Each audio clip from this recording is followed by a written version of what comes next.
Halo teman-teman semua yang sudah pulang, selamat pagi, selamat siang, selamat sore, dan selamat malam bagi kalian semua yang menikmati ibadah online hari ini. Sebelum kita mendengarkan firman Tuhan, mari kita berdoa. Tuhan, terima kasih untuk setiap kebaikan-Mu bagi kami di sepanjang hari ini Tuhan. Kami berdoa juga Tuhan, sebentar lagi kami akan mendengarkan firman-Mu. Kami berdoa untuk hamba-Mu yang akan memberitakan firman-Mu, biar Tuhan urapi setiap perkataannya, supaya bisa menjadi rema bagi setiap kami. Dalam nama Tuhan Yesus kami berdoa dan mengucap syukur. Amin.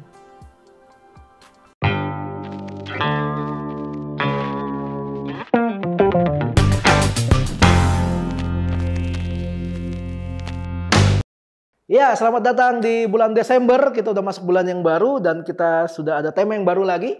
Yaitu temanya di bulan Desember adalah Disciple is a Faith Journey. Pemuritan, menjadi seorang murid adalah sebuah perjalanan iman. Namanya perjalanan, itu pasti ada proses. Namanya perjalanan, ada sebuah langkah yang kita ambil. Kita bisa memutuskan pergi nih dari tempat kita, dari Jakarta ke Bali. Kita bisa pilih mau pakai apa? Pakai pesawat, pakai mobil, pakai bus, pakai kereta, pakai motor, sepeda, atau jalan kaki barangkali. Semuanya dijamin pasti bisa sampai ke Bali. Bedanya ada yang cepat, ada yang lama.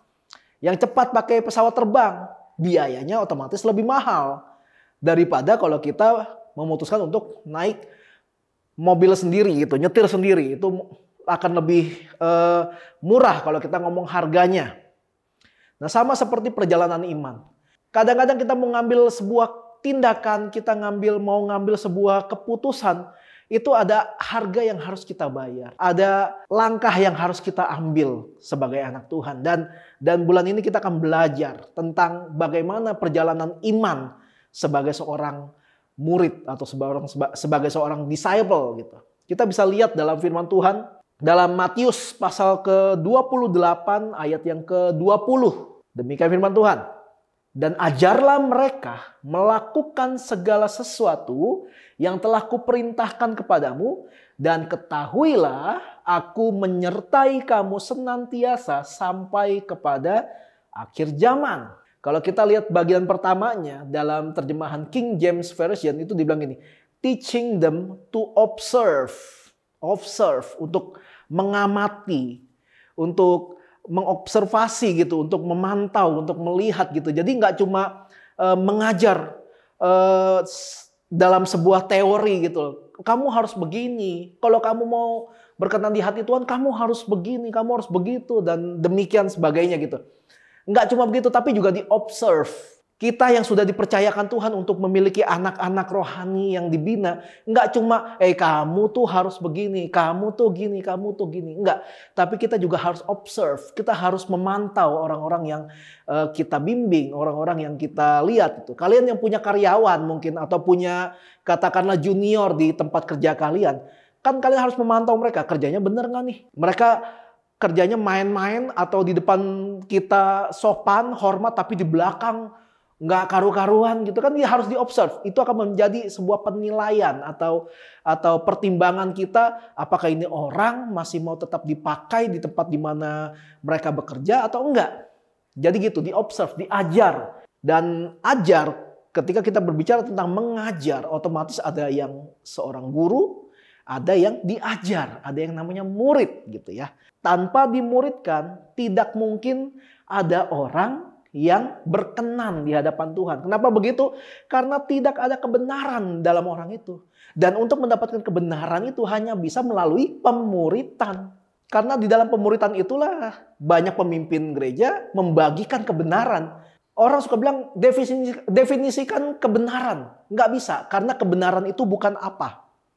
Kebenaran itu siapa?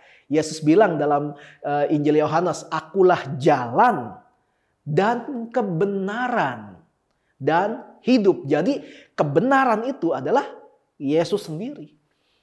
Dan untuk kita bisa mengerti Yesus itu siapa, karakternya bagaimana, dia maunya apa, dia punya mimpi apa buat kita dan sebagainya, itu hanya bisa kita ketahui lewat pemuritan. Ketika kita jadi murid, kita duduk diam, kita baca Alkitab kita ngerenungin, kita berdoa.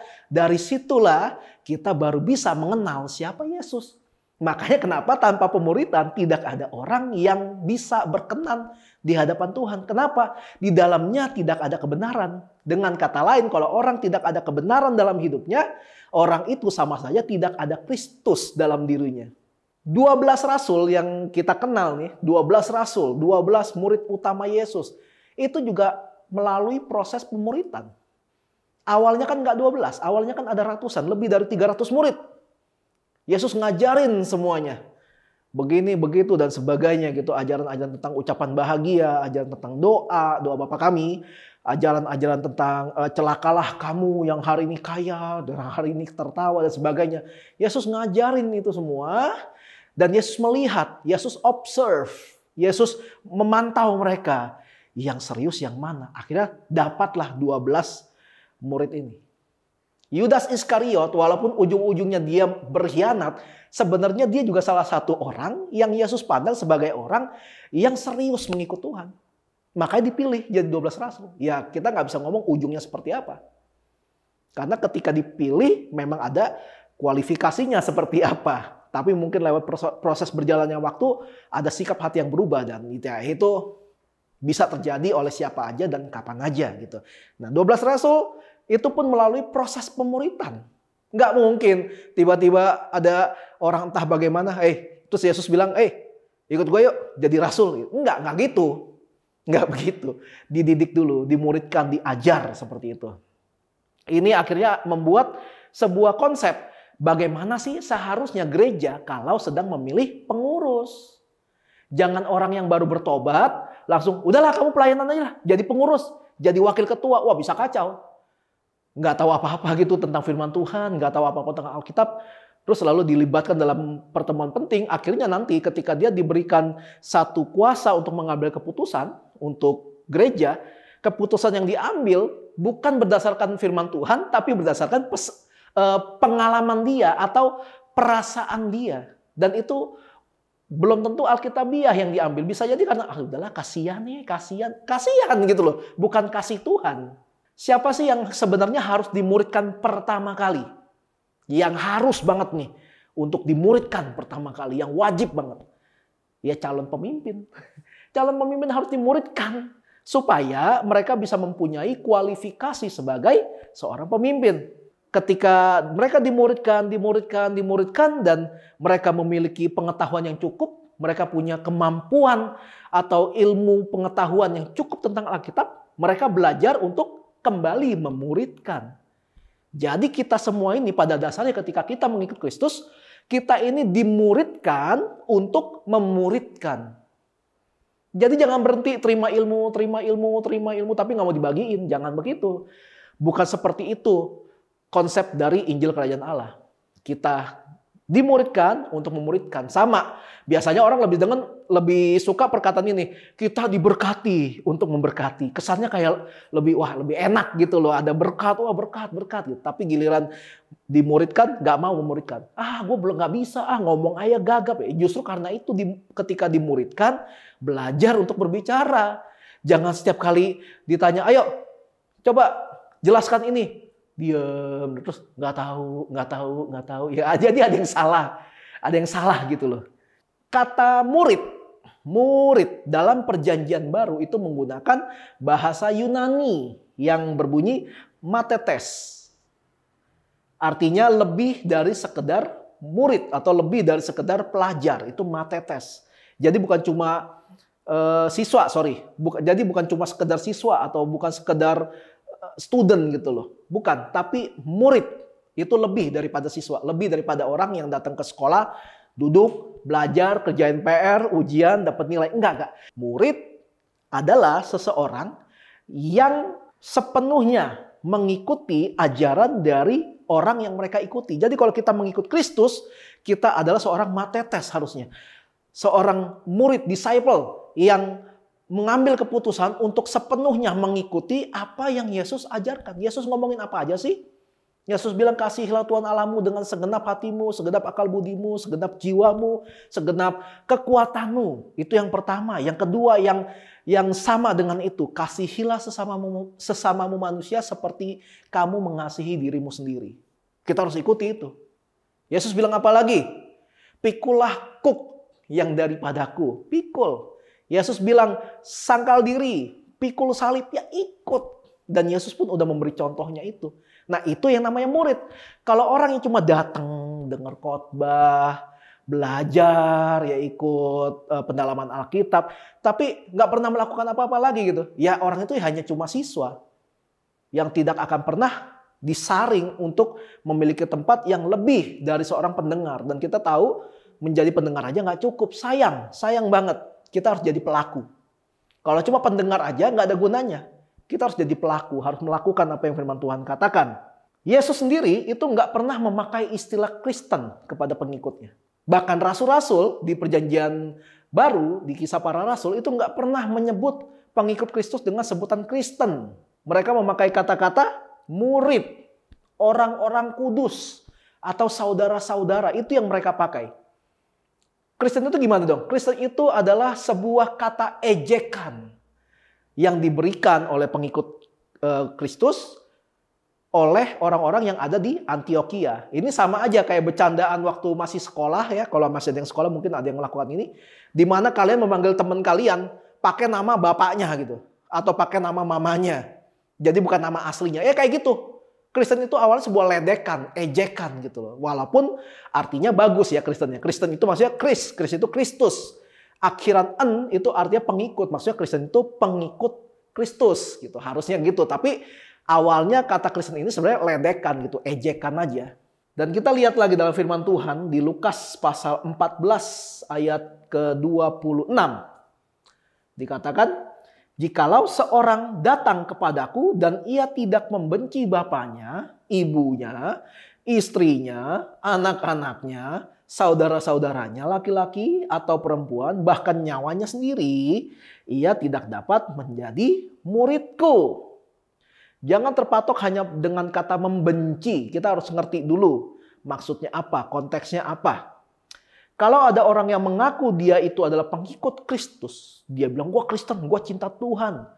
Aku mengasihi engkau Tuhan. Kalau nyanyi, wah nangis, air mata, air hidung, air mulut, air pori-pori semua keluar ketika menyanyi gitu ya. Ngakunya seperti itu.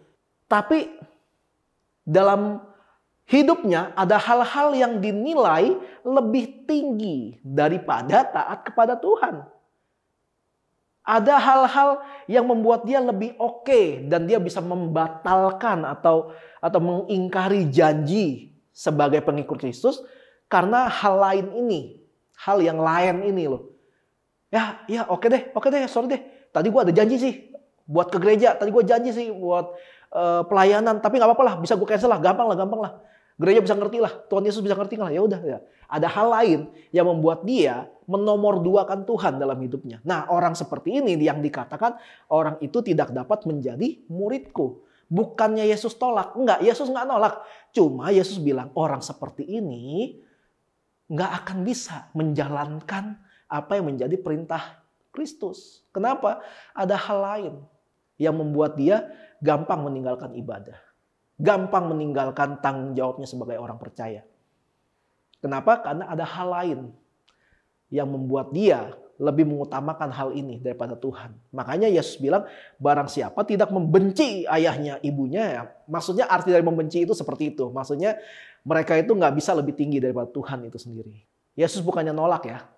Karena orang-orang yang tidak membenci yang tanda kutip tadi, itu pasti tidak akan bisa melekat pada Tuhan hatinya. Nggak bakal bisa mikirin terus.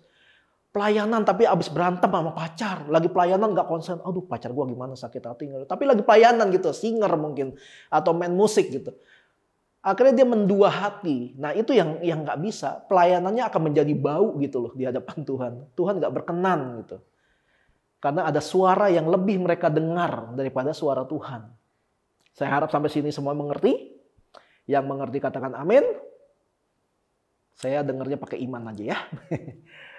Lalu kita lihat lagi firman Tuhan dalam Matius. Kita kembali lagi ke Matius pasal 28 8 ayat 19 sampai 20 dibilang begini. Karena itu pergilah, jadikanlah semua bangsa muridku dan baptislah mereka dalam nama Bapa dan Anak dan Roh Kudus. Dan ajarlah mereka melakukan segala sesuatu yang telah kuperintahkan kepadamu. Dan ketahuilah aku menyertai kamu senantiasa sampai kepada akhir zaman. Setidaknya ada 4 hal mendasar yang harus dilakukan oleh mereka yang mengaku kalau mereka adalah pengikut Kristus. Yang pertama adalah pergi. Dikatakan pergi gitu ya. Pergi artinya jangan diam, jangan duduk aja, jangan bengong aja. Hati-hati kalau bengong nanti dipotong. Kayak ayam gitu ya, bengong nggak ngapain, udah dimasak aja gitu ya. Jangan diam, pergi, ambil langkah, bertindak, membawa jiwa gitu loh, ketemu jiwa, punya belas kasihan gitu loh kepada mereka sebagai orang yang harus diselamatkan jiwanya lewat Injil, lewat pekabaran Injil kita, lewat saksi kita sebagai orang hidup yang selalu membawa-bawa nama Kristus di mana-mana, dimanapun kita berada, kemanapun kita pergi. Gitu. Kita jadi teladan. Susah apa gampang jadi teladan? Gampang-gampang susah. Buat orang yang gak pernah mencoba untuk jadi teladan, pasti jadi teladan itu susah. Bahkan untuk orang yang sudah berusaha kasih jadi teladan aja, kadang-kadang keteladanannya kayak dipandang sebelah mata. Ya ini pelajaran hidup gitu loh. Dan inilah sebuah perjalanan iman yang harus kita lewati sebagai seorang murid Kristus. Kita melihatnya, kita melakukan ini untuk siapa? Kalau kita melakukan ini semua untuk supaya dipandang orang, wih keren lo, wah jago lo, ya percayalah mungkin kita akan mendapatkan hal itu, tapi kita bisa kecewa ketika ada ekspektasi yang tidak sesuai dengan yang kita mau. Jadi teladan itu susah, tapi lebih susah lagi mempertahankan keteladanan kita walaupun orang-orang tidak memberikan apresiasi itu. Jangan cuma doain bangku kosong gitu loh. Bangku kosong terus tumpang tangan supaya ramai. Enggak, firman Tuhan bilang pergi. Pergi. Menangkan jiwa, pergi gitu. Nggak usah doain bangku kosong. Nggak bakalan tiba-tiba bangku kosong, tiba-tiba ada jin. Jadi ada orang gitu. Saya beri 3 permintaan. Gitu. Ya nggak bisa gitu. Nggak bisa gitu. Pergi. Lalu kita harus perhatikan sekeliling kita. Kita udah belajar banyak ya tentang memberkati dari Yerusalem, Yudea, Samaria, sampai ke ujung bumi. Kita udah belajar. Kita perhatikan sekeliling tapi jangan kejauhan dulu gitu ya. Jangan ngelihatnya tuh begini gitu loh. Jangan jauh banget gitu ngelihatnya. Kita harus perhatikan sekeliling kita. Lihat sebelah kiri kanan kita. Orang-orang terdekat dengan kita. Apakah mereka butuh dibantu? Kita harus sadari ini dulu gitu. Lalu yang kedua, hal mendasar yang harus dilakukan sebagai orang yang mengaku dia pengikut Kristus adalah memuridkan. Ya kan dibilang pergi, jadikanlah semua bangsa murid Kristus. Bukan murid kita, murid Kristus. Basic pemuritan di home adalah discipleship in relationship. Dari dulu kalau mau pemuritan kayaknya kurang afdol ya kalau nggak sambil makan-makan gitu. Dan ini sudah diakui oleh istri saya. Home gitu loh, kalau ngumpul kagak makan mah bukan home, kayak gitu ya. Ya saya setuju sih. Bahkan jemaat mula-mula juga, ya dibilang gitu kan, mereka berkumpul bersama, menyanyikan pujian bersama, mereka berdoa bersama, dan memecahkan roti bersama. Dibilang seperti itu. Jadi itu alkitabiah gitu ya. Tapi jangan terpatok sama makan-makannya gitu ya. Di dalam situ ada pemuritan. Ada hal yang bisa didapat ketika kita sedang berkumpul dan makan bersama. Jadi jangan cuma makan doang gitu loh. Jangan cuma have fun doang, tapi kita harus lihat ada nilai-nilai kekristenan di dalamnya. Kita belajar apa? Kita bisa ngelihat keteladanan dari mungkin pemimpin kita. Bahkan pemimpin bisa melihat keteladanan dari orang yang kita pimpin. Itu bisa aja terjadi. Jadi semuanya itu saling belajar sebenarnya. Dan memuridkan juga itu sudah pasti yang tadi saya bilang, diajar untuk mengajar. Ketika kita mendapatkan sebuah ilmu, ketika kita masih dalam proses dimuridkan, kita harus belajar untuk expand hidup kita, diri kita untuk mengajar juga kepada orang lain. Mungkin nggak cari-cari murid ya, nggak cari, siapa sih mau gue ajar, sini gue ajar gitu. Enggak gitu. Tapi akan ada 1-2 kali atau berkali-kali Tuhan berikan satu kesempatan ketemu sama orang yang kita memiliki kesempatan untuk membagikan apa yang selama ini kita pelajari. Menjadi saksi Kristus, ketika kita membawa kesaksian tentang Kristus, nggak perlu yang kayak, lo tahu nggak Tuhan Yesus mati buat lo mati gih ya, nggak gitu maksudnya, nggak yang sampai kelihatan banget seperti itu. Mungkin ada yang seperti itu, ya, dan itu bagus. Tapi nggak ada patokan yang pasti ketika kita sedang menjadi saksi Kristus. Kita bisa melewati berbicara bincang-bincang ringan. Kita tanya keadaannya, kita bisa nanyain kondisinya, kita bisa kayak hanya basa-basi aja gitu ya. Apalagi cewek-cewek jago ya.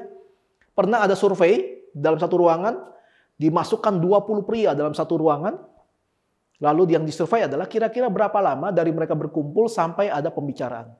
Dan survei mengatakan, survei waktu itu katanya, dibutuhkan waktu 20 menit untuk ada satu orang yang bersuara.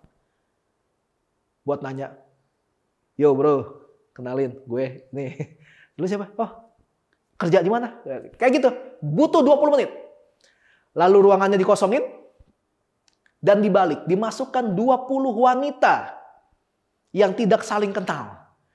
Dan hasil surveinya adalah dibutuhkan kurang dari 5 detik untuk memulai pembicaraan. Bayangin ketika baru masuk belum tentu. Tasnya lucu banget gitu. Langsung ada pembicaraan. Dan seperti itu ketika kita ketemu orang, mungkin ada sesuatu yang Tuhan taruh, langsung bisa memulai sebuah perbincangan, sebuah pembicaraan gitu loh. Jadi menjadi saksi Kristus itu nggak susah sebenarnya. Masalahnya kita mau apa enggak. Nah, itu salah satu basic dari memuridkan. Jangan pernah malu ketika kita berbicara tentang kerohanian. Walaupun nggak perlu terlalu di Kristen-Kristenin banget. Ya puji Tuhan, shalom, haleluya. Enggak. Kayak biasa aja, kayak biasa. Cuma kita memastikan hidup kita ini sudah bisa menjadi kesaksian. Bisa dilihat orang, wah gila, ini orang rendah hati banget ya. Ini orang rajin banget ya. Ini orang baik banget ya. Seperti itu gitu. Seperti itu. Ibarat tuh kalau di sekolah, kalau kita sekolah tuh jangan jadi papan tulis, teman. Jangan jadi papan tulis. Ya diem, dicoret-coret buat orang belajar. Tapi dia sebenarnya diem aja gitu loh. Kayak nggak ada fungsi. Kita itu yang namanya siswa gitu. Jadi kita harus jadi murid gitu loh. Di dalamnya ada tanya jawab ketika sedang diajar. Ada debat. Kalau yang lebih open mind gitu, yang lebih mungkin dia lebih senior atau lebih punya bahan pertimbangan atau pertanyaan, menambahkan gitu. Wah, boleh nambahin nggak? Saya pernah belajar nih, waktu itu ada gini-gini ya. Itu kayak gitu. Lalu ada evaluasi dan lain-lain. Nah, itu namanya proses memuridkan. Proses memuridkan seperti itu, ada interaksi. Kalau dalam proses memuridkan nggak ada interaksi, hanya pemimpinnya yang ngomong, itu sama aja kayak khotbah gitu hari Minggu, kan nggak ada yang, nggak mungkin lagi ibadah Minggu terus ada yang katakan Pak interupsi gitu kan, nggak ada. Tapi ketika proses di Bible study itu ada, gitu. Harus ada, malah harus ada, nggak boleh enggak. Karena itu buat kita juga supaya kita makin berkembang. Gitu. Lalu dan di proses memuridkan itu, setiap pemimpin atau pengajar harus bisa melakukan supaya yang dimuridkan ini mereka bisa memuridkan orang lain lagi, atau mungkin dipercayakan untuk memuridkan orang lain. Lalu yang ketiga adalah langkah mendasar sebagai pengikut Kristus adalah baptis. Kita harus bisa mengarahkan orang-orang yang memang jiwanya sudah dimenangkan untuk Kristus, supaya mereka mengambil keputusan untuk dibaptis. Karena baptis itu menjadi simbol kalau orang ini sudah komit hidupnya untuk mengikut Tuhan. Dia mengambil keputusan untuk, oke, gue ikut Tuhan. Gue percaya sama Yesus, dan mereka memberi diri untuk dibaptis. Baptis adalah lambang kita mematikan hidup kita yang lama. Istilahnya kita mati gitu bersama dengan Kristus. Lalu kita bangkit lagi bersama dengan Kristus. Menjadi ciptaan baru. Yang lama sudah berlalu. Itulah arti dari baptis. Sebuah ritual memang. Lalu yang keempat, hal mendasar yang harus dilakukan oleh pengikut Kristus adalah menjadi teladan. Dikatakan begini, ajarlah melakukan segala sesuatu yang telah kuperintahkan kepadamu. Ajarlah mereka untuk melakukan segala sesuatu. Yang tadi saya bilang di awal, to observe gitu, untuk melihat gitu. Jadi teladan. Yesus kan bilang gini, belajarlah daripadaku sebab aku ini lemah lembut. Jadi lihat nih contohnya begini. Kalau kita sadar, gue nggak bisa pelayanan, gue belum pernah, gue nggak pernah jadi usher, gue nggak pernah megang multimedia, gue nggak pernah gini, nggak pernah gitu. Contoh orang yang lebih senior. Kalau emang nggak tahu. Banyak orang yang udah nggak bisa tapi nggak mau bisa, ya susah. Kita harus ada langkah untuk satu tindakan yang lebih. Di dalam kekristenan, dalam dunia gereja, nggak ada tuh yang namanya jemaat pasif harusnya. Di zaman gereja awal, gereja mula-mula, semuanya mengambil bagian untuk melayani. Memberikan apa yang mereka bisa berikan. Mereka melakukan apa yang bisa mereka lakukan. Jadi nggak ada namanya jemaat umum, jemaat awam, orang-orang awam yang nggak tahu apa-apa. Nggak ada. Semua diarahkan untuk sama-sama saling melakukan bagiannya sebagai pengikut Kristus. Mereka saling membagikan apa yang mereka bisa bagikan. Itulah yang dilakukan oleh jemaat mula-mula. Dan itu yang konsep yang paling terbaik dari semua yang bisa dilihat. Kita nggak perlu lihat yang lain-lain lagi lah. Semua contoh sudah ada di Alkitab. Kita tinggal ikutin aja. Itu ada guide-nya gitu loh. Ada buku panduannya. Sudah kita lakukan itu aja. Jadi contoh gitu. Jadi teladan gitu. Learning by doing.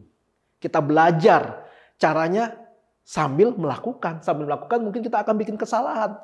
Akhirnya kita tahu, kayak gini salah. Berarti nanti ke depannya jangan lakukan lagi. Nah itu learning by doing seperti itu. Lalu menjadi teladan juga bisa dilakukan dengan cara dan harus dilakukan dengan cara tidak menjadi munafik. Apa yang kita saksikan kepada orang-orang, kita ceritain, kita ngalamin ini itu, kita bilang Tuhan baik segala macam. Tapi hidup kita nggak berubah. Kita nggak bisa jaga perkataan kita nggak bisa kontrol perbuatan kita yang negatif ya. Kita nggak bisa melakukan hal-hal yang benar. Tapi kita sering ngomong, oh iya nih emang nih kalau ikut Tuhan harus begini. Jadi munafik gitu loh. Jadi munafik. Dan itu yang nggak boleh dilakukan. Dan akhirnya menjadi seorang murid adalah sebuah perjalanan iman. Kita mengikuti pribadi yang kita nggak bisa lihat. Tapi dengan iman kita percaya kalau Yesus Kristus itu ada. Menjadi murid merupakan pilihan. Agamamu mungkin Kristen nih di KTP, di akta segala macam ya. Mungkin Kristen. Usia pelayananmu mungkin udah puluhan tahun, lebih lama dari saya. Jabatanmu mungkin di gereja lebih tinggi dari kebanyakan orang. Tapi apakah kamu seorang murid Kristus? Karena menjadi murid Kristus ada sebuah pilihan, sebuah respon yang kita ambil. Menjadi murid Kristus adalah memastikan diri kita melakukan apa yang diperintahkan oleh Tuhan Yesus itu sendiri. Kalau kita hanya melakukan apa yang menjadi egonya kita, atau melakukan apa yang menjadi keinginan hati kita, itu bukan murid Kristus. Itu adalah budak dari dirimu sendiri. Ambil keputusan sekarang untuk menjadi seorang disciple, seorang murid. Itu yang Tuhan Yesus mau.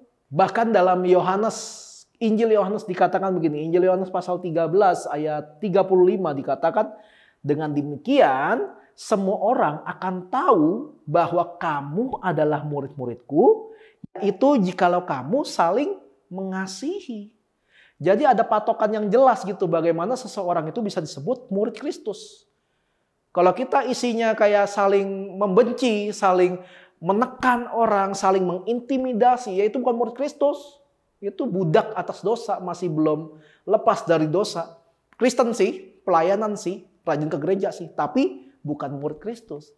Karena tandanya, salah satu tanda kalau kita ini adalah disciple, kita adalah murid Kristus adalah kalau kita saling mengasihi. Firman Tuhan katakan begitu. Kita jalani prosesnya, proses menjadi seorang murid, kita jalanin semua. Mau bisa dinikmati kek, enggak kek, kita seneng sama prosesnya kek, atau enggak kek. Kita jalani prosesnya. Karena hanya proses yang dijalani dan kita ngerti untuk apa kita jalani proses ini, itulah yang akan membuahkan hasil dan ada suatu goal yang bisa kelihatan dan tujuan yang jelas dari proses yang kita lewati itu.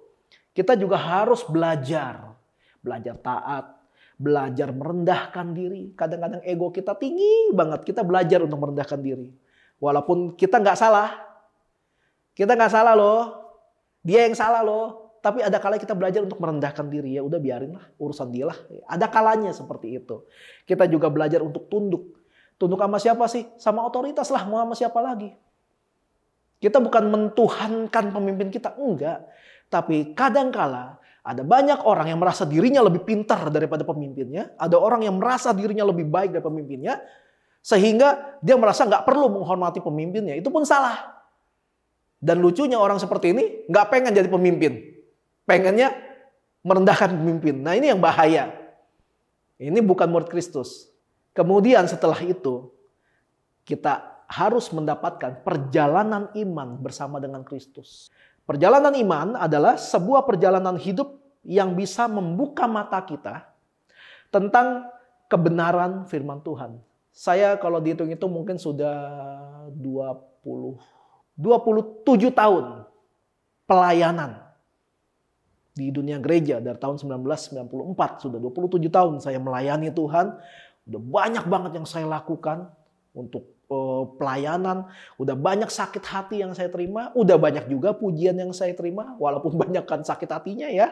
Tapi ya itu proses yang harus saya jalani, dan selama 27 tahun pelayanan itu juga mata saya itu selalu Tuhan buka untuk melihat bagaimana Tuhan bekerja atas hidup saya.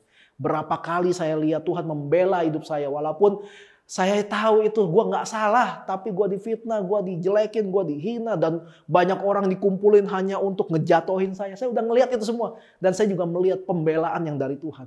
Makanya kalau sampai hari ini saya masih ada sekarang kayak gini, jadi gembala malah gitu, itu semua kasih karunia Tuhan.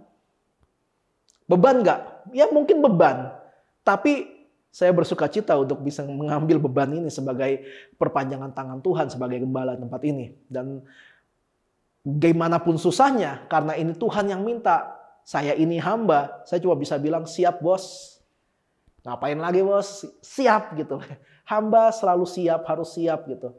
Walaupun ada hal-hal yang mungkin membuat kita kayak gemes gitu ya, kesel, tapi kita tetap harus lakukan ini dengan sukacita. Karena semua problem yang membuat kita kesel, membuat kita marah, membuat kita jengkel, harusnya itu semua tidak bisa menghalangi sukacita kita yang dari dalam. Karena sukacita itu sumbernya dari Tuhan itu sendiri. Jadi kalau dalam hidup kita, dalam diri kita ada Tuhan, ada Roh Kudus di dalamnya, ini sukacita nggak bakalan keganggu harusnya. Ada masalah, wah, ada tuduhan, ada fitnah, ada caci maki, ada direndahin, intimidasi, mental semua. Kita kena sih, tapi sukacitanya nggak hilang. Itu kalau Roh Kudus ada dalam hidup kita. Bisa depresi nggak? Bisa. Bisa frustasi nggak? Bisa. Bisa stres nggak? Bisa banget. Tapi sukacitanya nggak hilang. Kenapa? Ada Roh Kudus di dalam. Itu sebabnya kenapa gue selalu nggak bosan-bosan bilang, ayo baca Alkitab, doa pribadi, biar Roh Kudus tuh bisa betah dalam diri kita. Supaya damai sejahtera, sukacitanya nggak hilang, tetap sama kita. Itu pentingnya di situ.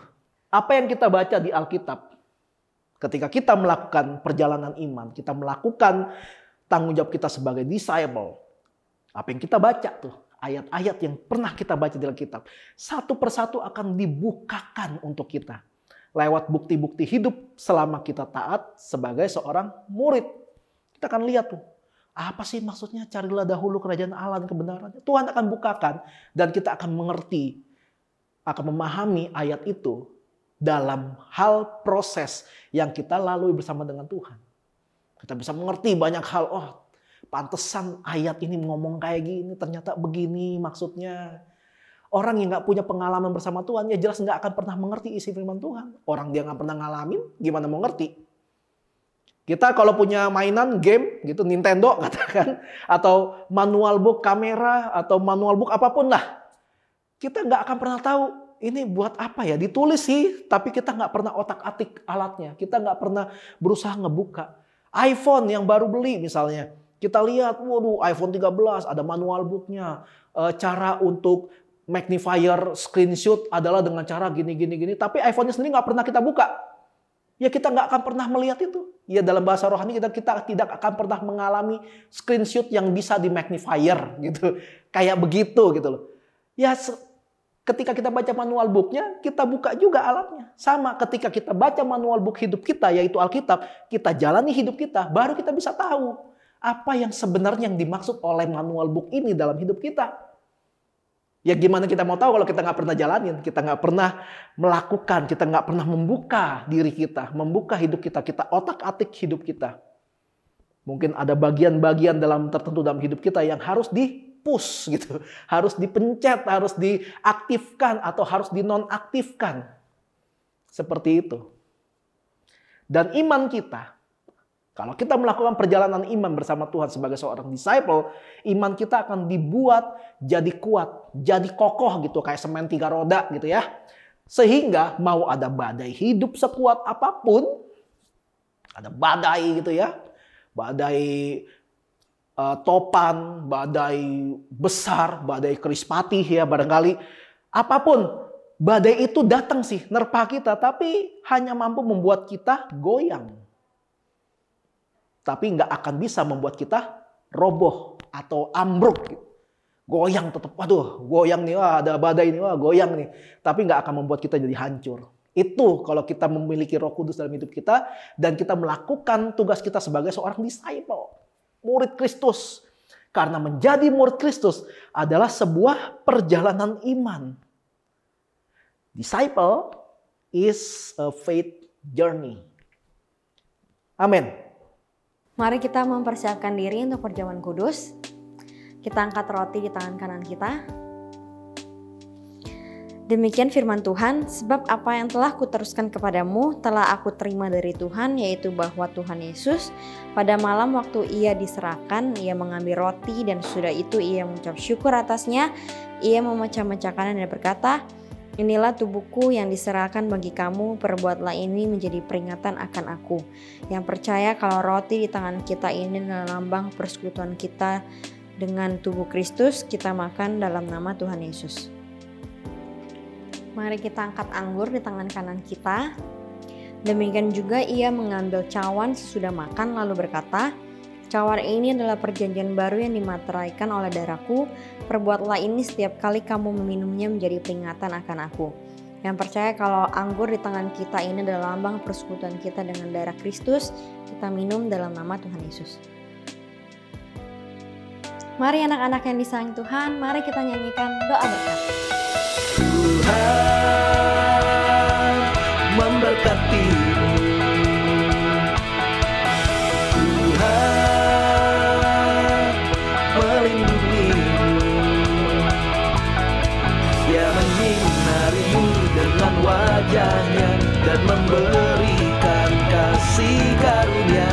Tuhan menghadapkan wajahnya dan memberi damai sejahtera.